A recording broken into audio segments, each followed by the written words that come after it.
The rain came down in sheets, a relentless assault on the tinted windows of Elizabeth Carter's sleek black SUV. The Silicon Valley skyline glittered in the distance, a constellation of ambition and betrayal, as her driver navigated the winding roads of Atherton, California. At 38, Elizabeth was the untouchable queen of tech, a billionaire CEO whose company, Nexus Innovations, had redefined artificial intelligence. Her algorithms powered everything from self-driving cars to military drones, and her name was synonymous with power. But tonight, her empire felt like a cage. In the backseat, 4-year-old Emily Carter clutched her stuffed rabbit, her tiny fingers tracing the embroidered heart on its chest. "Mommy, are we almost home?" she asked, her voice a soft melody against the storm's roar. Elizabeth glanced up from her phone, her sharp green eyes softening for a moment. "Almost, sweetheart." She reached over, brushing a stray curl from Emily's face. It was a rare moment of warmth, one Elizabeth guarded fiercely. In a world of boardrooms and backstabbing, Emily was her anchor, the only proof she was still human. The SUV rounded a curve, and the world exploded. Headlights blazed through the rain, a truck barreling toward them from a side road. Elizabeth's driver swore, yanking the wheel, but it was too late. Metal screamed as the truck slammed into the SUV's side, flipping it like a toy. Glass shattered, and Emily's scream pierced the chaos before it was swallowed by darkness. When Elizabeth came to, her head throbbed, and blood trickled down her temple. The SUV lay on its side, a mangled wreck. Rain poured through the broken windows, soaking her tailored suit. "Emily!" she screamed, clawing at the wreckage. Her daughter's car seat was empty, the stuffed rabbit lying in a puddle of oil and water. Panic clawed at her chest. "Emily!" Police sirens wailed in the distance, but the truck was gone. So was Emily. The next morning, the headline screamed, "Tech Titan targeted in violent ambush, daughter missing." The police called it a kidnapping, likely orchestrated by a rival in the cutthroat tech world. Elizabeth's enemies were legion. Competitors she'd crushed, investors she'd outmaneuvered, even former allies who'd tasted her ruthlessness. But no ransom demand came. No trace of Emily was found. Elizabeth sat in her sterile office at Nexus headquarters, staring at the city below. The woman who'd once laughed easily with her daughter was gone. In her place was a machine, cold, calculating, and consumed by a singular purpose: vengeance. She fired her security team, hired mercenaries to hunt her enemies, and poured millions into private investigators. But the trail was cold. Emily was a ghost. A year later, Elizabeth stood in a dimly lit orphanage in Oakland, her heels clicking on the linoleum floor.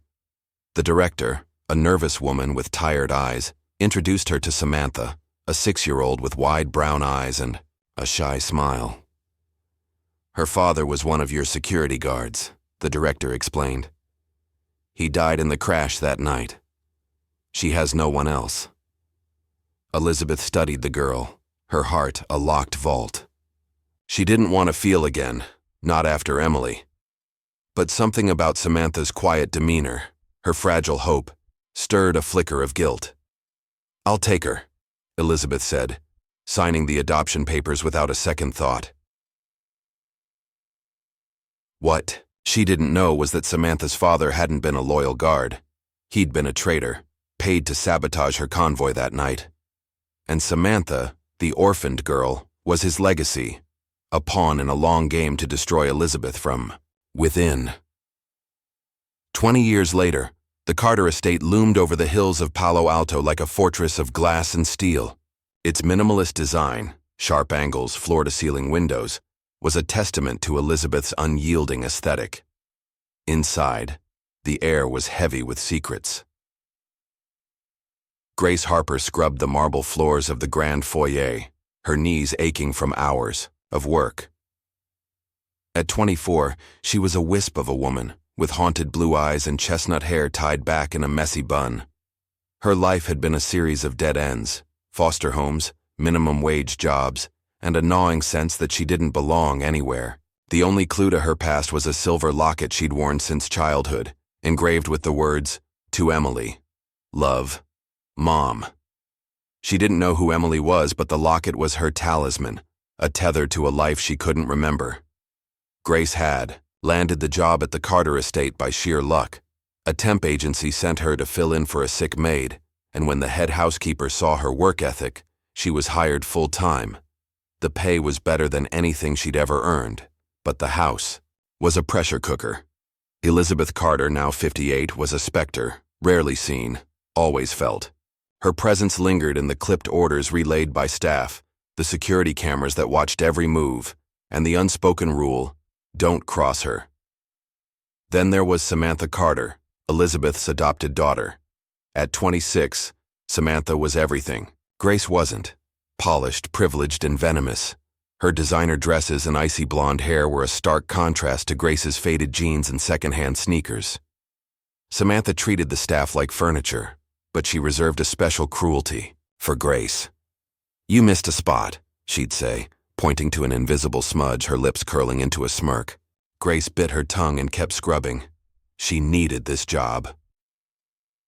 One evening, as Grace polished the silver in the dining room, Elizabeth appeared unexpectedly. She stood in the doorway, her tailored blazer and silver hair giving her the air of a monarch. Grace froze, expecting a reprimand, but Elizabeth's gaze lingered on her locket, which had slipped out from under her uniform. "Where did you get that?" Elizabeth asked, her voice low but sharp. Grace's hand flew to the locket, tucking it away. "It's just something I've always had, ma'am." Elizabeth's eyes narrowed, but she said nothing more. She turned and left, her heels echoing down the hall. Grace exhaled, her heart racing. There was something in Elizabeth's stare, recognition maybe or suspicion, that unsettled her. Samantha, watching from the shadows, noticed the exchange. Her smile was a blade. She'd always known Grace was trouble. Now, she had a reason to destroy her. Samantha Carter sipped her martini in the penthouse suite of a San Francisco hotel, the city's lights sprawling below like a carpet of stars. Across from her sat Marcus Kane, a private investigator with a reputation for digging up dirt no one else could find. His leather jacket and scarred knuckles suggested a man who didn't play by the rules, which was exactly why Samantha hired him. "I want everything on the new Maid," Samantha said, sliding a photo of Grace across the table. "Her past, her connections, everything. She's up to something." Marcus raised an eyebrow, studying the photo. "She looks like a nobody. What's got you spooked?" Samantha's fingers tightened around her glass. "She's got my mother's attention. That's enough." The truth was uglier. Samantha had spent years cultivating Elizabeth's trust, playing the role of the dutiful daughter while siphoning funds from Nexus's accounts. Her real father's plan had been simple: ruin Elizabeth, then take her empire. The kidnapping of Emily was meant to break her, and it had, almost. But Samantha's father hadn't anticipated Elizabeth's resilience or her ability to rebuild, stronger than ever. Now, Samantha was finishing what he started, and Grace was a threat she couldn't ignore. Marcus delivered his report a week later. Grace Harper, born in a rural Oregon hospital, no parents listed. Abandoned at age 4, bounced through foster care, no criminal record. A dead end. But one detail caught Samantha's eye: a hospital record mentioning a silver locket found with the girl. Samantha's blood ran cold. She'd seen that locket before, in a photo of Emily Carter, taken the day she vanished. Samantha's mind raced. It couldn't be. Emily was dead, or so her father had sworn. He'd left her in that hospital to die, hadn't he? But if Grace was Emily, everything Samantha had built was at risk. She needed to act fast. Her plan was ruthless. Frame Grace for theft, get her fired, and ensure she disappeared for good. Samantha planted a diamond bracelet in Grace's locker, then tipped off the head housekeeper. The next morning, Grace was summoned to Elizabeth's office. Elizabeth's office was a shrine to control: sleek furniture, a wall of monitors displaying Nexus's global operations, and a single framed photo of Emily laughing in a park. Grace stood before the desk, her hands clasped to hide their trembling. Elizabeth sat across from her, her expression unreadable. "Ms. Harper," Elizabeth began. A valuable bracelet was found in your locker. Care to explain? Grace's stomach dropped. I didn't take anything, ma'am, I swear. The head housekeeper, a stern woman named Mrs. Langley, stepped forward. The evidence is clear, Ms. Carter. She's been stealing. Grace's eyes darted to Samantha, who stood in the corner, her face a mask of false concern. I've never even seen that bracelet, Grace said, her voice shaking. Someone put it there. Elizabeth leaned forward, her gaze piercing. Who would do that? And why? Grace hesitated. Accusing Samantha without proof was suicide. I don't know, she whispered. Elizabeth's eyes flicked to the locket, barely visible under Grace's collar. For a moment her composure faltered, but she recovered quickly. You're dismissed, she said. Pack your things and leave by noon. I'll decide whether to press charges. Grace stumbled out, tears burning her eyes. She didn't see Samantha's triumphant smirk, or the way Elizabeth's hand lingered on the photo of Emily, her mind racing with impossible hope. That night, Grace sat on a bus bench in downtown Palo Alto, her duffel bag at her feet. The locket felt heavy against her chest, a reminder of everything she'd lost. She didn't know where to go next, but she knew one thing. Someone in that house hated her enough to ruin her life, and she wasn't going to let them win. Elizabeth couldn't sleep. The locket haunted her, its familiar curve burned into her memory. She'd given it to Emily on her third birthday, a custom piece from a jeweler in San Francisco. The odds of another like it were slim. But Grace Harper? A maid? A stranger?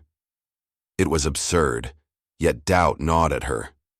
She called her head of security, a grizzled ex-CIA agent named Victor Ruiz. I need a DNA test, she said, handing him a coffee cup Grace had used. Discreetly, compare it to mine. Victor raised an eyebrow but didn't argue. You think she's...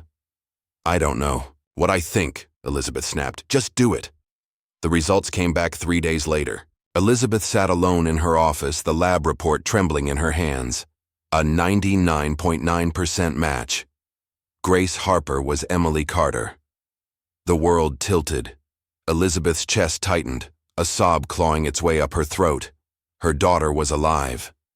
After 20 years of grief, of guilt, of hardening her heart to survive, Emily was here. But so was danger. Someone had framed Grace, and Elizabeth's instincts screamed that it was no coincidence. She hired a team to shadow Grace, who'd taken a job at a diner in Menlo Park. Elizabeth watched the footage from her office, her heart breaking at the sight of her daughter, tired, defiant, but alive. She wanted to run to her, to beg forgiveness for not recognizing her sooner. But she couldn't. Not yet.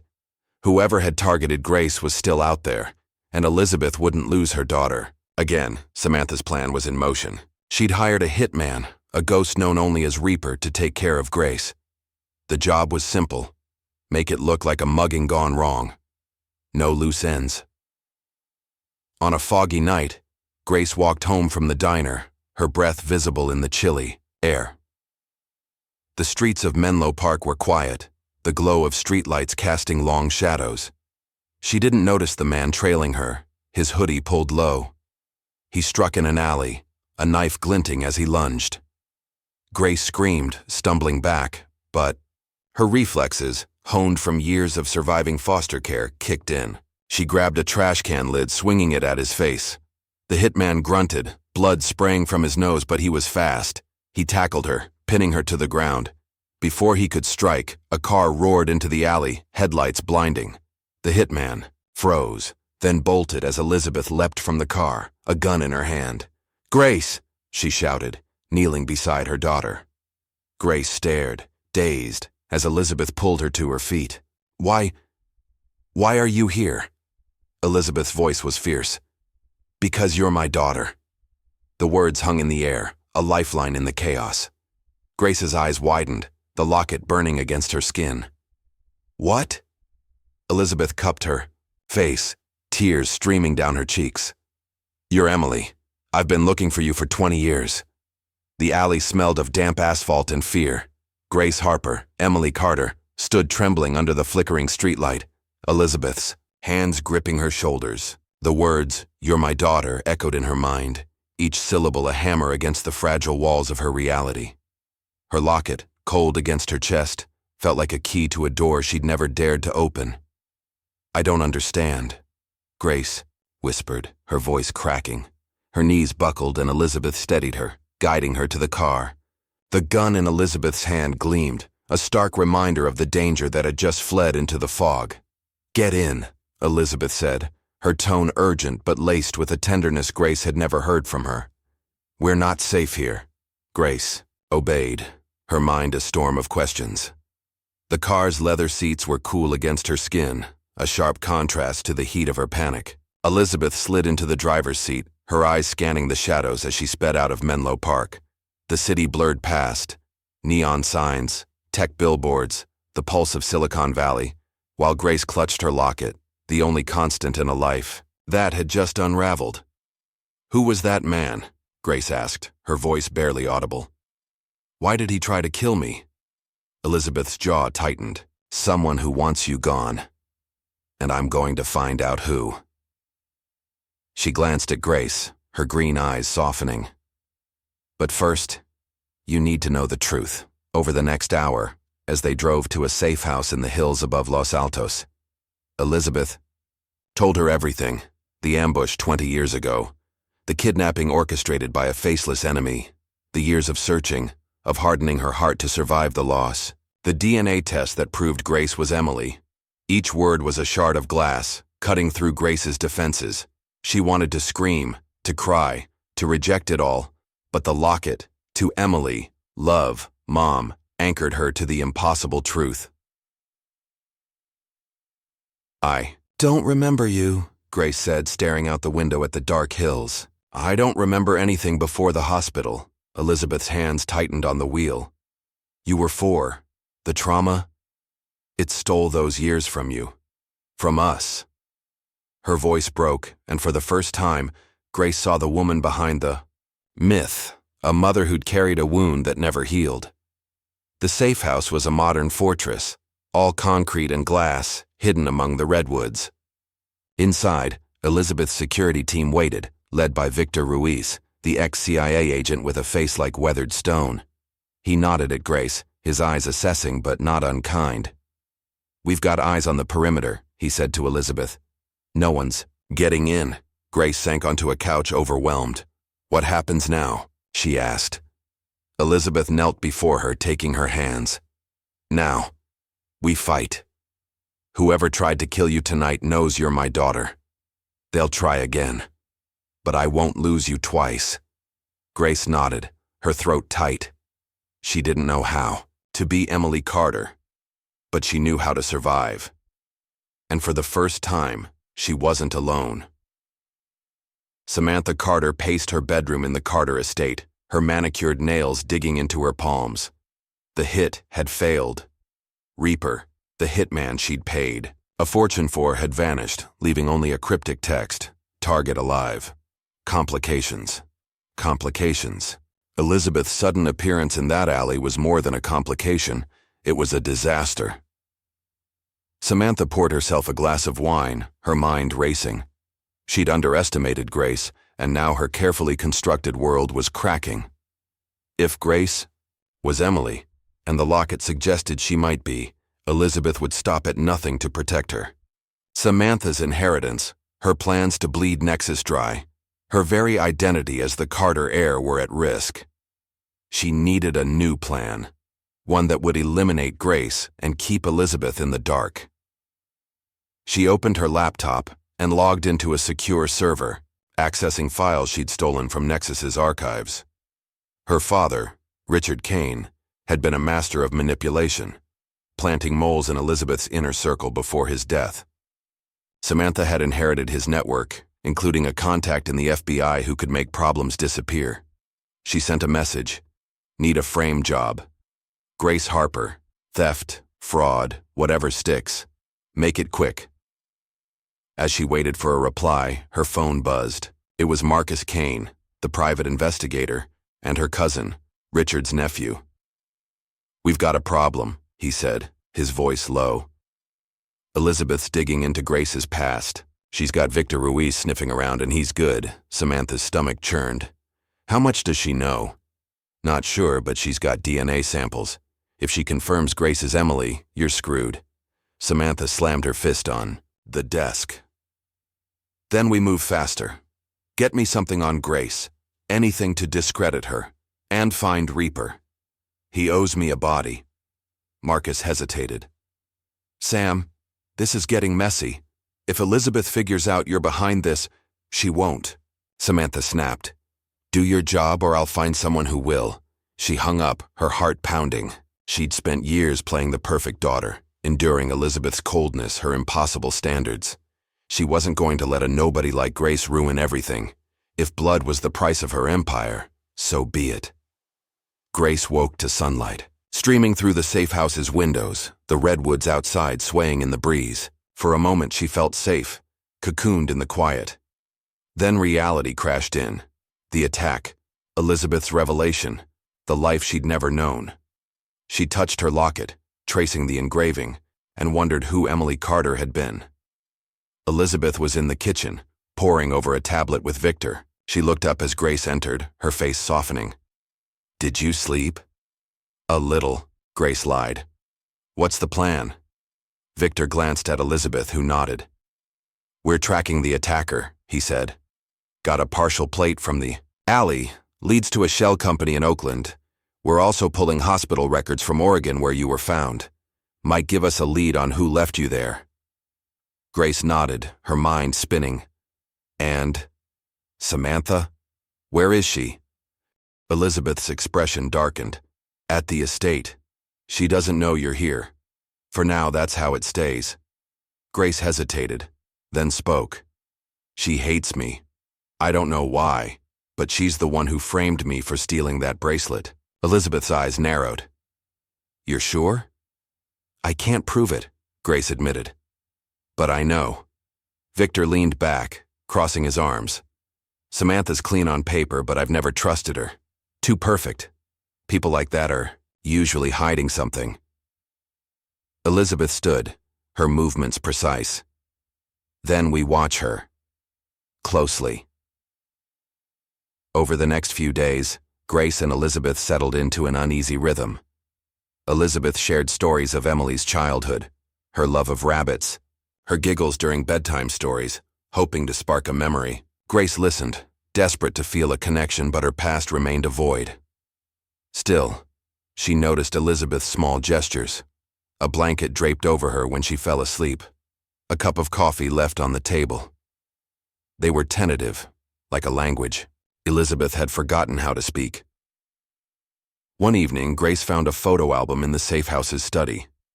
It was filled with pictures of a younger Elizabeth, radiant and laughing, holding a toddler with her eyes. Grace's breath caught. She didn't remember the moments, but the locket in the photos was unmistakable. Tears welled up, and when Elizabeth found her, she didn't pull away as Grace hugged her, sobbing. I want to remember, Grace whispered. I want to be her. Elizabeth held her tightly. You already are. Samantha's FBI contact came through faster than expected. By the end of the week, Grace Harper was wanted for questioning in a fraud case. Forged documents linking her to a string of identity thefts in Oregon. The story hit the local news, painting Grace as a con artist who'd infiltrated the Carter household. Samantha watched the broadcast with a smile, sipping champagne. Let Elizabeth try to protect her precious daughter now. But Elizabeth was a step ahead. Victor's team traced the shell company from the alley to a warehouse in Oakland, where they found evidence of Reaper's operations. Burner phones, fake IDs, and a ledger listing payments from an offshore account. The account was linked to Nexus Innovations, specifically a discretionary fund Samantha controlled. Elizabeth stared at the evidence in her office, her hands trembling with rage. Samantha, the girl she'd raised, the daughter she'd trusted, was a snake. But she needed more than financial records to bury her. She needed proof of the kidnapping, of the betrayal that had stolen Emily. Set a trap, she told Victor. Leak that Grace is back at the estate. If Samantha's behind this, she'll make a move. Victor nodded. Risky, You sure you want to use your kid as bait? Elizabeth's eyes were steel. I'm not losing her again. Grace returned to the Carter estate under cover of night, her heart pounding. The plan was simple. Pose as if she'd been cleared of the theft charges, lure Samantha into action, and catch her in the act. Elizabeth's team had wired the house with cameras and microphones, and Victor's men were stationed in the shadows. Samantha greeted Grace with a saccharine smile, her eyes glinting with malice. Back so soon? I thought you'd be in jail. By now. Grace forced a smile. Ms. Carter cleared my name. She's kinder than I expected. Samantha's face twitched, but she recovered quickly. How generous of her. That night, Grace lay awake in her old room, the locket clutched. In her hand, she heard footsteps in the hall, soft but deliberate. Her pulse raced as the door creaked open. Samantha stood in the doorway, a syringe in her hand, her face a mask of cold determination. You should have stayed gone, Samantha hissed, stepping forward. Grace rolled off the bed, grabbing a lamp as a weapon. What are you doing? Samantha lunged, but Grace swung the lamp, catching her in the shoulder. Samantha stumbled, dropping the syringe, and Grace tackled her to the floor. The commotion brought Victor's team bursting in, guns drawn. Elizabeth appeared, her face a storm of fury. Enough, she said, her voice cutting through the chaos. She held up a tablet, displaying bank records, emails, and a recorded confession from Reaper, who'd been captured hours earlier. You betrayed me, Samantha. You and your father, you took my daughter. Samantha's eyes widened, panic replacing her composure. You don't understand, You had to nothing, Elizabeth snapped. She turned to Grace, her voice softening. Are you okay? Grace nodded, her chest heaving. I'm fine, but she's not worth it. Samantha laughed, a bitter sound. You think you've won? You'll never be Emily. You're just a ghost. Elizabeth's hand twitched, as if she might strike her, but she stepped back. Take her, she told Victor. The police are waiting. As Samantha was dragged away, screaming threats, Grace touched her locket, grounding herself. She was Emily, but she was also Grace. And she was done running. The next morning, Elizabeth called a press conference at Nexus headquarters. The media swarmed, hungry for the story of the century. Elizabeth stood at the podium, Grace at her side, and laid bare the truth. Samantha's betrayal, the kidnapping, the decades of lies. She presented the DNA results, the locket, and Reaper's confession, linking Samantha to her father's plot. The world reeled. Social media exploded and Nexus's stock plummeted. But Elizabeth didn't care. She looked at Grace, her daughter, and felt something she hadn't in years. Hope. Grace stepped forward, her voice steady despite the cameras. I don't remember being Emily Carter, but I know who I am now. And I'm here to make things right. Crowd erupted in questions, but Elizabeth raised a hand. My daughter is home. That's all that matters. As they left the stage, Grace whispered, What now? Elizabeth smiled, a rare, genuine smile. Now we rebuild. Together, the Chi. Fallout from the press conference was a tsunami. By noon, every major news outlet in the country was dissecting the Carter saga. Tech mogul's daughter found after 20 years, screamed CNN. Nexus Heiress. Exposed as mastermind of kidnapping plot, blared Bloomberg. Social media was a battlefield, with hashtags like Tar Emily Carter and Samantha betrayed trending worldwide. Nexus Innovations stock plummeted 15% in a single day, and Elizabeth's board of directors called an emergency meeting, demanding answers. Elizabeth Carter stood in, her office at Nexus headquarters, the San Francisco skyline a gray blur through the rain-streaked windows. She ignored the frantic emails from investors and the voicemails from reporters. Her focus was on Grace, who sat across from her, scrolling through news articles on a tablet. Grace's face was pale, her blue eyes wide with the weight of her new reality. They're calling me a miracle, Grace said, her voice soft. But I don't feel like one. Elizabeth crossed the room, resting a hand on her daughter's shoulder. You don't have to be anything for them. You're enough for me. Grace looked up, her locket glinting in the dim light. I don't know how to be Emily Carter. Not with all this. She gestured at the tablet, where a headline speculated about her motives. Is the long-lost heiress after the Carter fortune? Elizabeth's jaw tightened. Let them talk. We know the truth, and we'll protect it. But protecting the truth was no simple task. Samantha Carter, now in custody, had hired a high-powered legal team led by Evelyn Sharp, a shark of an attorney known for winning unwinnable cases. Sharp was already spinning a counter-narrative, painting Samantha as a victim of Elizabeth's paranoia and Grace as an opportunist exploiting a grieving mother. The strategy was vicious: muddy the waters, cast doubt on the DNA evidence, and turn public opinion against Grace. Elizabeth's head of security, Victor Ruiz, briefed her that evening. Sharp's team is digging into Grace's foster care records, he said, his voice gruff. They're looking for anything to discredit her. Arrests, psych evals, you name it. And they've got a witness claiming Samantha's father, Richard Kane, was framed for the kidnapping. Elizabeth's eyes narrowed. A witness? Who? Some ex-cop from Oregon, Victor replied. Says he worked the hospital case where Grace was found. Claims Richard was just a fall guy for a bigger player. Elizabeth paced, her heels clicking on the hardwood floor. Find out who's paying him, and get me everything on Sharp's team. If they're playing dirty, we'll play dirtier. Grace, listening quietly, spoke up. What if they're right? What if there's more to this than Samantha? Elizabeth stopped, her gaze softening. Then we'll find out. But Samantha's guilty, Grace. The evidence is ironclad. She tried to kill you. Grace nodded, but doubt lingered in her eyes. She'd spent her life piecing together fragments of her past, and now, with the world watching, she couldn't shake the feeling that some pieces were still missing. The trial of Samantha Carter began 2 weeks later in a San Francisco courthouse, under a media frenzy that rivaled a Hollywood premiere. Reporters camped outside, drones buzzed overhead, and protesters, some supporting Samantha, others demanding justice for Grace, clashed in the streets.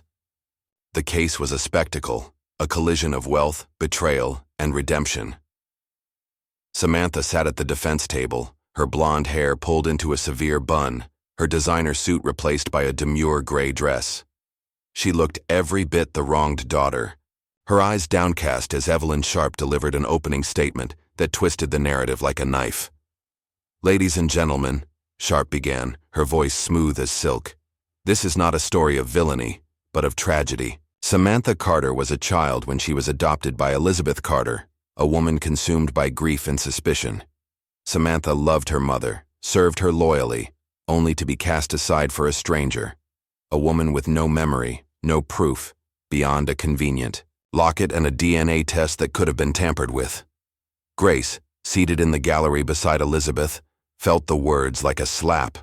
She gripped her locket, her knuckles white, as whispers rippled through the courtroom. Elizabeth's hand found Heiress vitus anchor.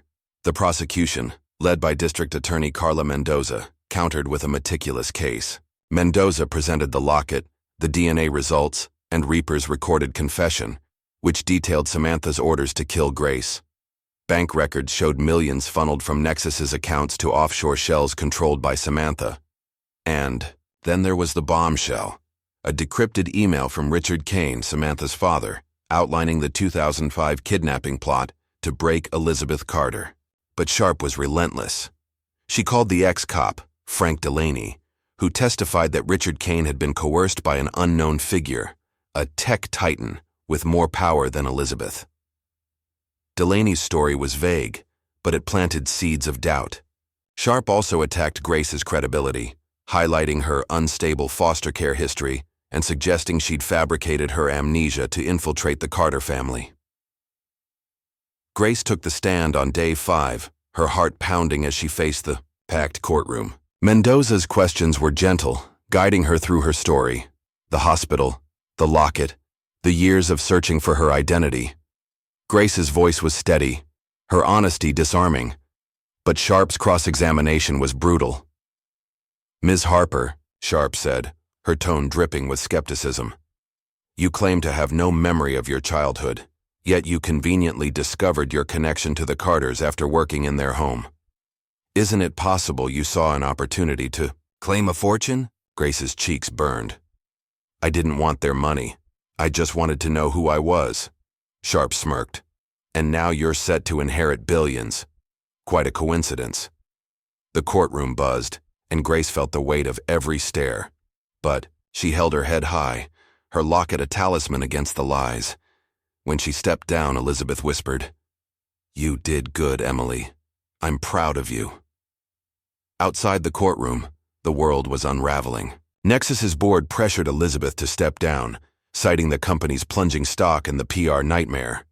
Anonymous leaks, traced to Sharp's team, accused Elizabeth of manipulating the DNA test to secure an heir. Pro-Samantha influencers flooded X, spinning conspiracies about Grace being a corporate spy planted by a rival tech firm. Elizabeth fought back. Her mercenaries turned investigators digging into Delaney's past. Victor uncovered payments from a shell company linked to Evelyn Sharp, proving Delaney's testimony was bought. But the bigger revelation was a name: Daniel Voss, a reclusive billionaire and Elizabeth's former mentor, who'd vanished from Silicon Valley after a bitter falling out with her in 2004. Voss had the resources, the motive, and the connections to orchestrate the kidnapping and to use Samantha as a pawn.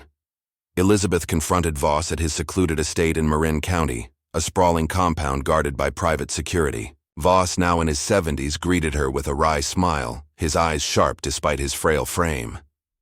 "You've made quite a mess, Elizabeth," he said, pouring her a glass of scotch. "I always knew you'd burn too bright." "Did you take my daughter?" Elizabeth demanded, her voice low and dangerous. Voss chuckled. "Richard Kane was a useful idiot, but he wasn't mine. You made enemies, Elizabeth. I just watched them destroy you." She leaned closer, her eyes blazing. "If you're lying, I'll bury you." Voss met her gaze. "You already buried me when you stole my company." The meeting yielded no confession, but Elizabeth's instincts screamed that Voss was involved. She tasked Victor with hacking Voss's financials, determined to find a link to Samantha or Richard Kane. Grace struggled under the spotlight. Paparazzi hounded her, snapping photos as she left the courthouse or grabbed coffee in Palo Alto. Strangers approached her, some offering support, others hurling insults. She moved back into the Carter estate for safety, but the house felt like a gilded cage, its empty halls echoing with the ghosts of her lost childhood. Elizabeth tried to shield her, but Grace needed more than protection. She needed purpose. Late at night, she researched kidnapping cases, her heart breaking for the thousands of children who never came home. She found solace in online forums, connecting with survivors who shared her pain. One message, from a woman named Maria, stayed. "With her, you're not just a victim. You're a voice. Use it." Grace began writing, pouring her story into a journal. The words were raw, unpolished, but they gave her strength. She showed them to Elizabeth, who read in silence, tears streaming down her face. "You're braver than I ever was," Elizabeth said, her voice thick. "What do you want to do with this?" Grace hesitated, then spoke. "I want to help others, kids like me, families like ours. If I'm Emily Carter, I have a platform. I want to use it." Elizabeth nodded, pride shining in her eyes. "Then, we'll make it happen, after the trial." The trial reached its climax on a rainy November morning. Mendoza's closing argument was a masterclass, weaving evidence into a narrative of greed and betrayal. Sharp countered with theatrics, accusing Elizabeth of orchestrating a corporate coup to eliminate Samantha. But the jury wasn't swayed. After 3 days of deliberation, they returned a unanimous verdict: guilty on all counts, including conspiracy to kidnap, attempted murder, and fraud. Samantha's composure shattered as the verdict was read. She screamed at the judge, at Elizabeth, at Grace, her face contorted with rage. "You'll regret this," she shouted as bailiffs dragged her away. "You'll never be safe." Grace watched, her heart heavy. Samantha was a monster, but she was also a product of her father's hate. Grace wondered if things could have been different, if love could have saved her. But some wounds ran too deep. The media frenzy intensified, but Elizabeth and Grace retreated to the safe house, seeking solace in each other. Over dinner, they talked, not as billionaire and heiress, but as mother and daughter. Grace shared her dreams of a foundation for missing children, and Elizabeth listened, her cold exterior melting with every word. "You're going to change the world," Elizabeth said, her voice soft. "And I'll be there, every step of the way." Grace smiled, her locket warm against her skin. For the first time, she felt whole. As Samantha awaited sentencing, Victor's team uncovered a bombshell, an encrypted drive from Richard Kane's old files, hidden in a safe deposit box. It contained correspondence between Kane and Daniel Voss, detailing a plan to neutralize Elizabeth by targeting her daughter. Voss had funded the operation using Kane as a proxy to avoid detection. The drive also revealed that Kane had abandoned Emily in the Oregon hospital, defying Voss's orders to kill her out of a twisted sense of mercy. Elizabeth presented the evidence to the DA, who reopened the investigation into Voss. But Voss was a ghost, his estate empty, his accounts drained. He'd fled, likely to a non-extradition country, leaving Samantha to take the fall. The revelation shook Elizabeth. She'd trusted Voss once. His betrayal cut deeper than Samantha's, a reminder of the cost of her ambition. But Grace's presence grounded her, a light in the darkness. One evening, as they walked through the redwoods near the safe house, Grace spoke. "I don't want to be Emily Carter, not fully. I'm Grace too. Can we honor both?" Elizabeth stopped, tears in her eyes. "We'll honor all of you, always." The redwoods stood sentinel around the Los Altos safe house, their branches whispering in the January wind. Inside, Grace Harper, no, Emily Grace Carter, sat at a desk, her journal open to a new page. The locket, now a symbol of both loss and redemption, rested against her chest. She wrote with purpose, each word a step toward reclaiming her story. The trial was over, Samantha was behind bars, and Daniel Voss was a ghost. But the fight wasn't done. Grace knew that now. Her life, fractured as it was, held a power she'd never imagined. The power to give voice to the voiceless. Elizabeth Carter watched her daughter from the doorway, a mug of coffee warming her hands. At 58, she was no longer the untouchable queen of Silicon Valley. The trial had stripped away her armor, exposing the woman beneath, a mother, flawed and fierce, who'd nearly lost everything. Nexus Innovations was in chaos, its board clamoring for her resignation, but Elizabeth's focus was singular. Grace. For the first time in decades, she felt alive. "You're up early," Elizabeth said, stepping into the room. Grace looked up, a faint smile breaking through her focus. "Couldn't sleep. I keep thinking about what comes next." Elizabeth sat across from her, her green eyes searching. "You've got ideas, don't you?" Grace nodded, sliding her journal forward. "I want to start something, a foundation, for kids who've been taken, families who've lost someone. I want to use whatever this name gives me." She touched her locket, grounding herself. "Emily Carter's story can do good." Elizabeth's throat tightened. She'd spent years building an empire of code and steel, but Grace's vision was something purer. "You'll have everything you need," she said. "Money, resources, my network, whatever it takes." Grace hesitated, her fingers tracing the journal's edge. "I don't want it to be just yours. I want it to be mine, too. Something we build together." Elizabeth's eyes glistened. "Together, then."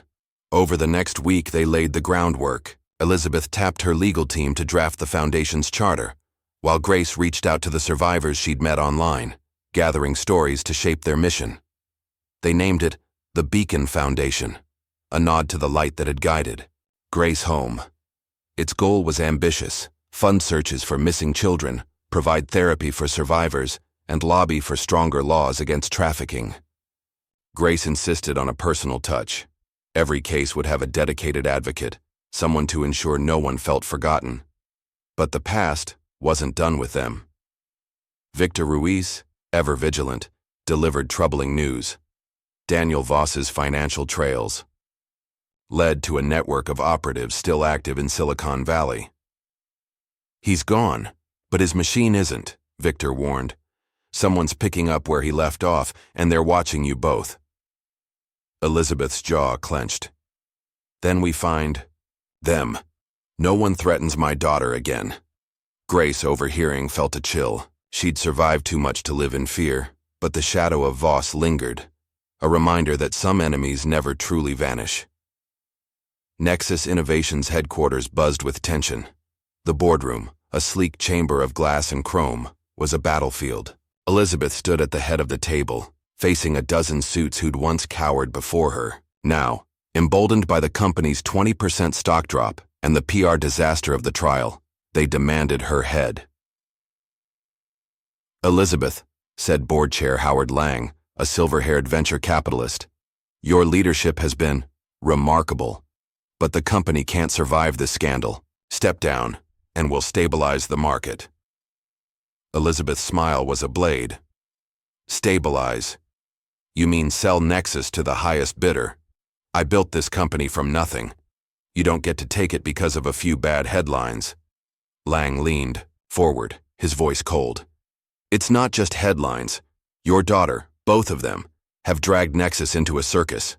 Investors are fleeing. Step aside, or we'll force you out. Elizabeth's gaze swept the room, landing on Grace, who sat quietly in the corner. Grace had insisted on attending, wanting to understand the empire she was tied to. Now, she spoke, her voice steady despite the hostile stares. Ms. Carter didn't create this mess. Samantha did. And I'm not here to tear Nexus down. I'm here to help rebuild it. Lang scoffed. With respect, Ms. Harper. Carter, Grace corrected, her eyes fierce. My name is Emily Grace Carter, and if you think my mother's the problem, you haven't been paying attention. The room fell silent. Elizabeth's lips twitched, a spark of pride breaking through her composure. My daughter's right, she said. Nexus isn't just code and contracts, it's a legacy. If you want to fight me, go ahead, but you'll lose. The board meeting ended in a stalemate, but Elizabeth knew the war wasn't over. She and Grace returned to the estate, where Victor was waiting with new intel. His team had traced Voss's operatives to a tech startup in San Jose, a front for laundering money and funneling it to political fixers. The startup's CEO, a young hotshot named Ryan Kessler, had ties to Evelyn Sharp, Samantha's attorney. Kessler's clean on paper, Victor said, but his funding smells like Voss, and he's been meeting with Lang. Elizabeth's blood ran cold. Lang, Voss, Kessler. It was a web, and Nexus was the prize. We take them down, she said. All of them. Grace, listening, felt a surge of resolve. I want in, she said. If they're coming for us, I'm not sitting on the sidelines. Victor raised an eyebrow, but Elizabeth nodded. You're a Carter. You fight like one. The plan was bold, bordering on reckless. Elizabeth and Victor devised a sting operation, using Nexus's cybersecurity team to plant a honeypot, a fake data breach that would lure Kessler into exposing his network. Grace played a key role, posing as a disgruntled Nexus intern to leak the breach to a hacker forum Kessler was known to monitor. The bait was irresistible, proprietary AI code worth billions. Kessler took it, hacking into a dummy server that recorded his every move. Victor's team traced the breach to a warehouse in San Jose, where Kessler's operatives were storing encrypted drives. In a pre-dawn raid, Elizabeth's private security, backed by FBI agents tipped off by DA Carla Mendoza, stormed the warehouse. Kessler was caught red-handed, along with evidence linking him to Voss's offshore accounts and Howard Lang's private email. The raid was a media sensation. Nexus busts corporate conspiracy, screamed the headlines. Lang resigned in disgrace, and Kessler's arrest led to a dozen more, dismantling Voss's lingering network. But Voss himself remained elusive, a specter Elizabeth knew she might never catch. Grace, watching the news from the estate, felt a mix of triumph and unease. Do you think he's still out there? She asked Elizabeth. Elizabeth sighed, her eyes distant. Men like Voss don't disappear. They reinvent. But he's not our fight anymore. You are. Grace nodded, her locket a steady weight. She'd faced death, betrayal, and a past she'd never fully reclaim. But she'd also found a future, one she could shape. Spring arrived, painting Silicon Valley in shades of green and gold. The Beacon Foundation launched at a gala in San Francisco's Palace of Fine Arts, attended by tech luminaries, policymakers, and survivors whose stories Grace had woven into. The mission. The event raised $50 million with Elizabeth matching every dollar. Grace took the stage, her voice clear and strong, sharing her journey, not as a victim, but as a survivor with a purpose. "My name is Emily Grace Carter," she said, the locket gleaming under the lights. "I was lost for 20 years, but I was never forgotten. This foundation is for everyone still searching, for their families, their truths, themselves. We'll find you. We'll bring you home." The crowd erupted, and Elizabeth, standing in the wings, wiped away tears. She'd handed Grace the reins of Nexus's philanthropy arm, stepping back to let her daughter shine. The board, chastened by the Kessler scandal, had withdrawn their demands, and Nexus was stabilizing, its mission realigned with Grace's vision of ethical innovation. After the gala, mother and daughter walked along the Embarcadero, the bay sparkling under the stars. Grace spoke softly. "I used to think I'd never belong anywhere. Now I know I belong with you." Elizabeth stopped, pulling Grace into a hug. "You always did. I just had to find you." They stood there, the city's hum a backdrop to their quiet reunion. The wounds of the past, Emily's kidnapping, Elizabeth's ruthlessness, the betrayals of Samantha and Voss, would never fully heal. But they'd built something stronger, a bond forged in fire, a legacy rooted in hope. Months later, Grace sat in her office at the Beacon Foundation, reviewing case files. The foundation had already reunited 3 families, funded therapy for dozens of survivors, and pushed for a federal task force on missing children. But Grace's work was personal. She met with every family, listened to their stories, and carried their pain as her own. Elizabeth, now a consultant to Nexus rather than its CEO, spent her days mentoring Grace and rebuilding her own life. She sold the Carter estate, donating half the proceeds to the foundation, and moved to a smaller home in Palo Alto, where she and Grace hosted weekly dinners. They laughed, argued, and healed, learning to be a family again. One evening, Grace received a letter, postmarked from an unknown country. It was unsigned, but the handwriting was elegant, precise. "You've done well, Emily. But shadows never truly fade. Be vigilant." The letter bore no return address, but Grace knew it was Voss. She showed it to Elizabeth, who burned it without a word. "He can't touch us," Elizabeth said, her voice fierce. "Not anymore."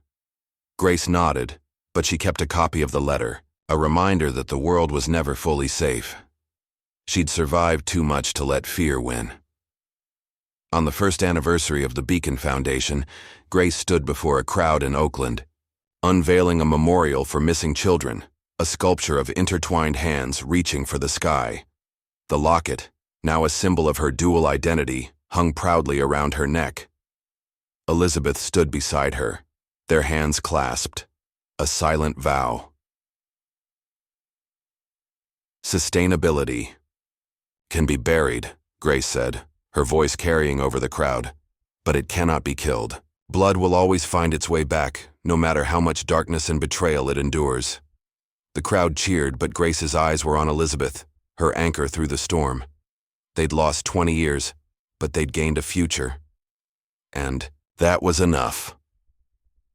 As the sun set, casting the memorial in golden light, Grace felt a peace she'd never known.